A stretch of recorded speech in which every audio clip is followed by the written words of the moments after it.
This is RTV6 News at Noon, working for you. You still need to boil your water in parts of Hamilton County. Right now, problems with water lines are still having a major impact on several areas. Good afternoon, I'm Meredith Barrick. A boil water advisory is still in effect for parts of Noblesville and Fishers. Customers of Indiana American Water in those areas are still being asked to boil their water before using it for cooking or drinking. This impacted school today for a number of students. Noblesville schools kept students at home holding an e-learning day today, while Hamilton Southeastern schools brought in bottled water for students to use. Indiana American Water sent out an alert to customers saying the boil order is a precaution, that is, after an equipment malfunction at a water treatment plant. It caused a loss of water pressure that could lead to contamination. Repairs have been made, but the company says it will have to conduct water testing before the boil water advisory can be lifted.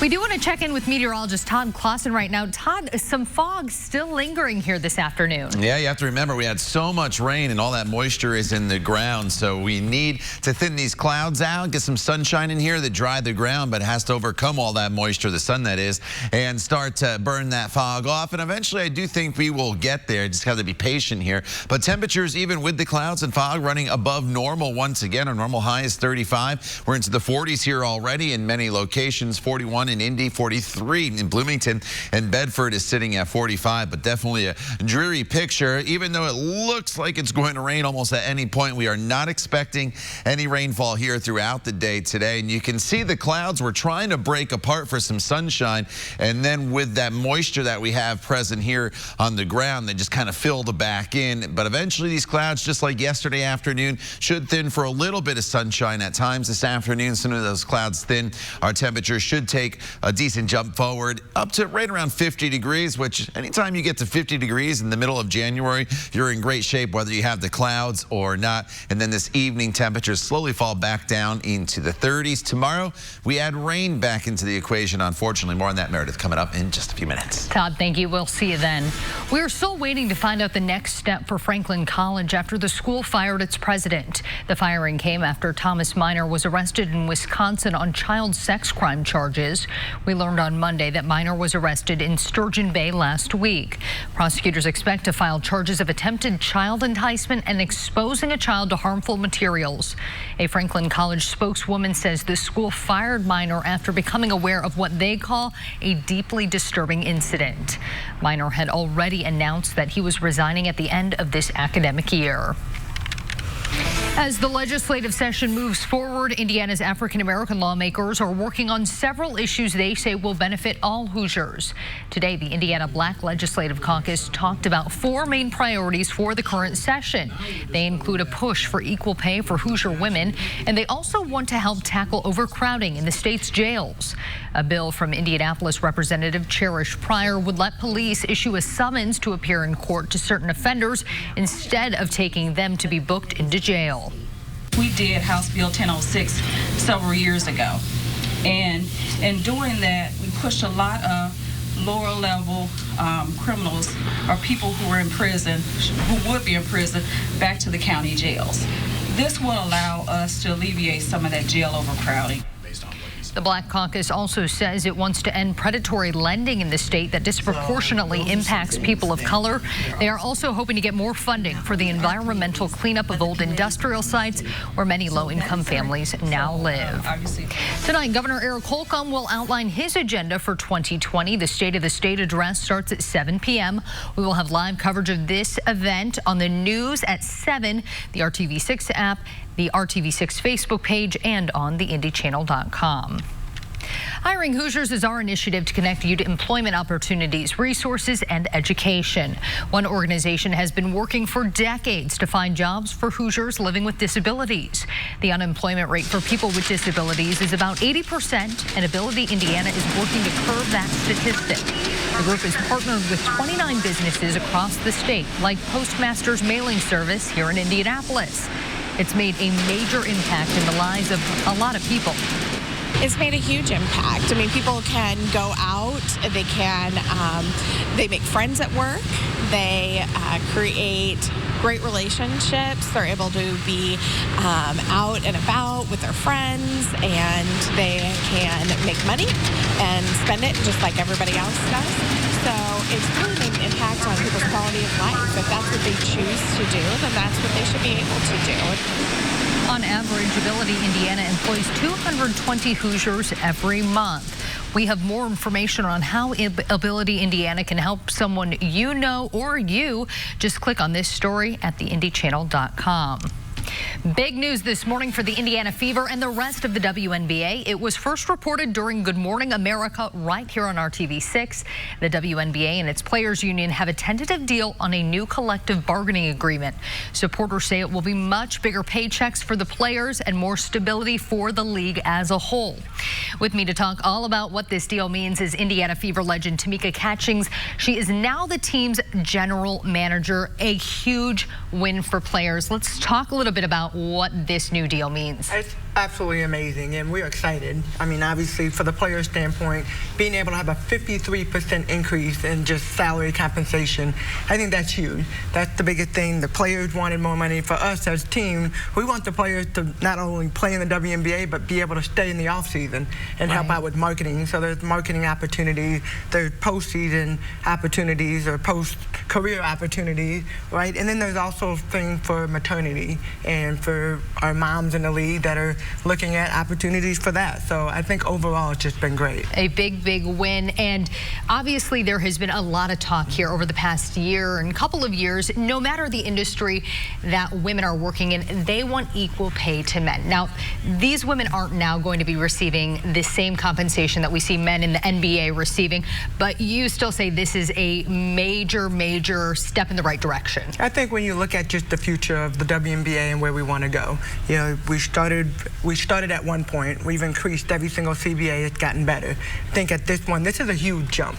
When you look at 53% and you look at the average for the WNBA players for the first time ever in WNBA history reaching double or six figures, I mean, that's huge. And I think you can't really compare it to the NBA. You got to look at where the WNBA is as we continue to grow. More opportunities for our ladies in the league, more opportunity for young girls that are aspiring to make it to the WNBA. So it's a great success for us, and we'll continue to build on that. And a great success for the city of Indianapolis, because this also means the Fever is not going anywhere anytime soon. They better not be, no, right?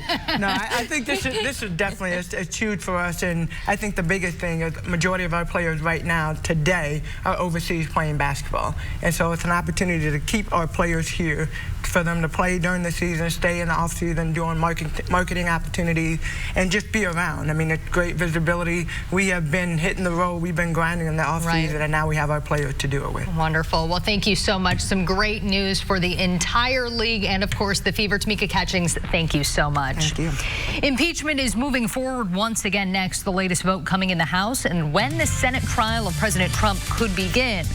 Plus, you win a national championship, so of course you kick back to celebrate. Then the police show up. Ahead why the men in blue were threatening to slap handcuffs on some of the team right inside their own locker room. Todd. And Meredith, it's dry outside right now. We have lots of clouds around, but unfortunately, more rain is on the way in the forecast for tomorrow, and then more at the end of the week as well. Spell it all out for you in your Storm Team 6 forecast. You're watching the news at noon right here on RTV6. Continues tonight only on ABC.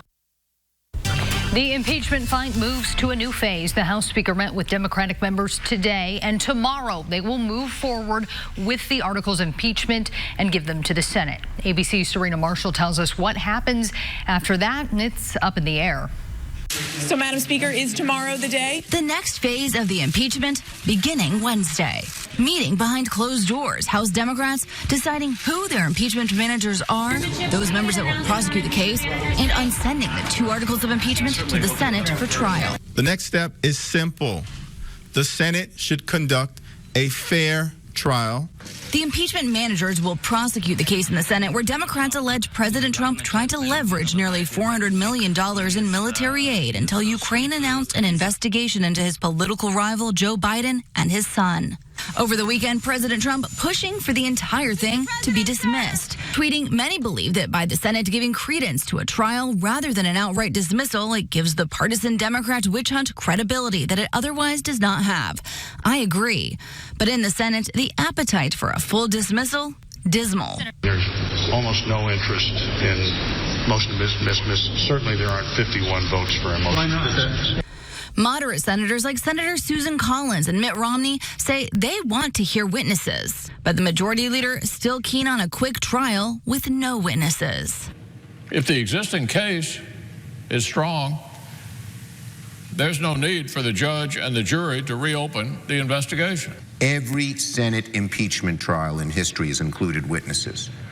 You want precedent? Precedent says witnesses. All it would take is 51 votes, though, to compel witnesses to testify during the trial. John Bolton, the president's former national security advisor, did offer to testify under subpoena, but President Trump said he may invoke executive privilege to block him.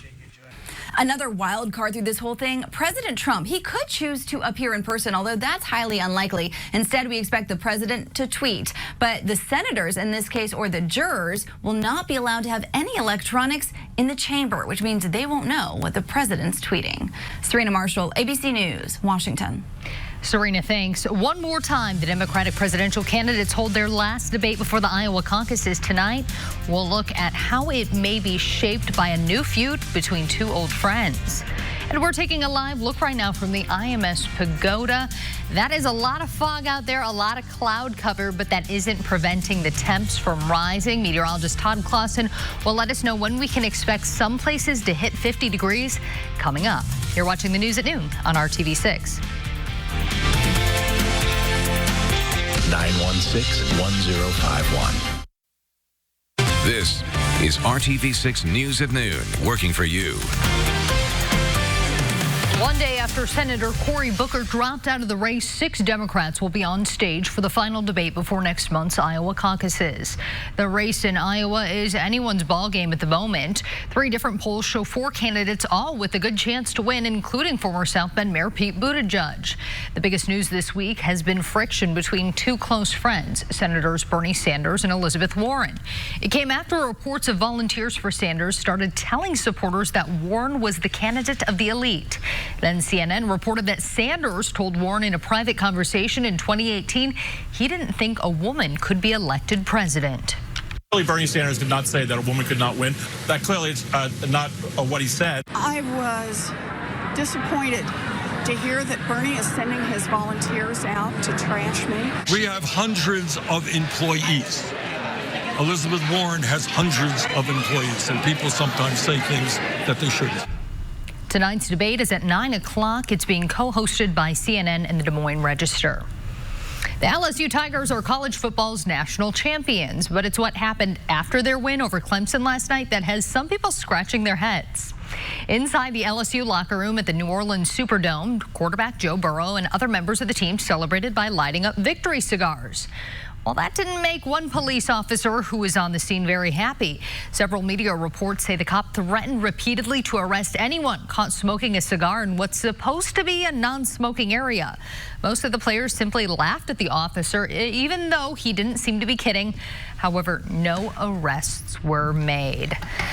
Oh, to be young and in college again, Todd, and get away with whatever you want. All right, well, we are not getting away with any sunshine today, it looks like. Yeah, you know, the sun's been trying to work its magic, but there's just so much moisture in the ground from all that rain we saw over the weekend, and that's one of the reasons why we continue to deal with this cloud cover, and more rain, unfortunately, is heading our way. Despite the gray skies this afternoon, we are not expecting any rain today. Tomorrow, about a 40% chance.